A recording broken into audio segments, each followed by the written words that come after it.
কেন শ্রীকৃষ্ণ সুভদ্রাকে নদীতে ফেলে দিয়েছিলেন এবং কোনো সাহায্য না করেই সেখান থেকে চলে গিয়েছিলেন। অবশেষে রাধা এসে সুভদ্রাকে বাঁচিয়েছিলেন। কাহিনী অনুযায়ী পূর্বজন্মে রাধারানী ছিলেন মাতা সীতা এবং শ্রীকৃষ্ণ ছিলেন প্রভু রাম।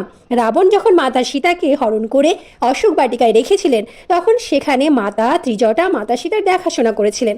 মাতা সীতা ও প্রভু রামের পুনঃমিলন যতক্ষণ না হয়, মাতা ত্রিজটা মাতা সীতার কাছেই ছিলেন।